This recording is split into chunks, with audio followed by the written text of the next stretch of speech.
I think it was Thomas Jefferson who said, "A nation that desires to be ignorant and free desires what never was and never will be." Now I know talking about politics sometimes can seem boring, and the problem is if we don't talk a little bit about the process and things we're doing, we're going to lose what freedoms we do have left. So I hope you'll indulge me for a few minutes as I talk a little bit about the legislative process here in Utah and how it works.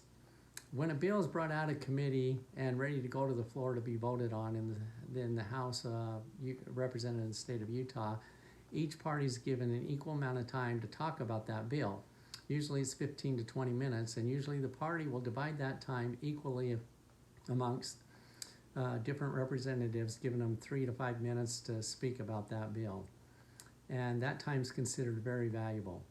Now, in this upcoming election, we have the choice to elect myself, Kirk Pearson, Constitution Party candidate to District 29, or a junior Republican.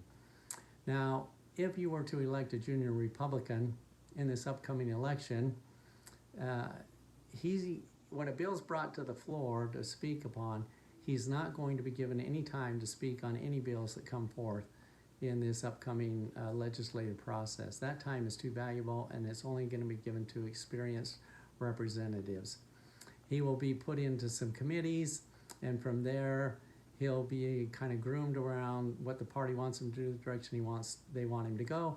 And if he follows the direction the party wants to go, he'll eventually be able to speak in some of those committees, and they'll continue the grooming process.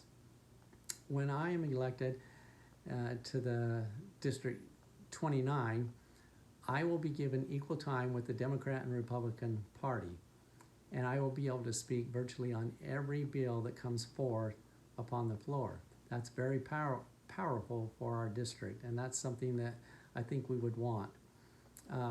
There are a few representatives in the state of Utah who have chose not to be groomed and stand their ground, and a good example of that would be Kira Birkeland from Morgan County. This last legislative session, she worked very hard and united with other Liberty Coalition members to protect girls' sports in the state of Utah.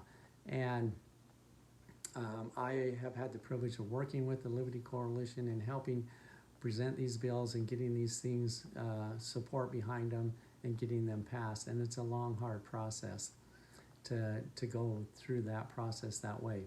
We know that the political system, especially in Utah, is very divisive.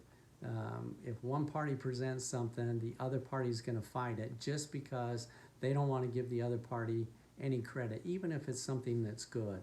And so we know that we could present some bills that would be great for Utah and that everybody would want, but it would be so much easier if it came from a neutral source, an outside source. You know, there are 9 states in the United States that have no state income taxes. Utah could be one of those states, and we would like to present that plan, but we know it has to come from an independent source, the Constitution Party, for example. And we can get so many good things passed. Utah's best days are ahead of us, and there are so many good things we can do, but we need to think outside the box sometimes and be able to find a new way to get to those places that have been stagnated and not allowed to go forward. I hope you'll consider voting for Kirk Pearson in November. Thanks.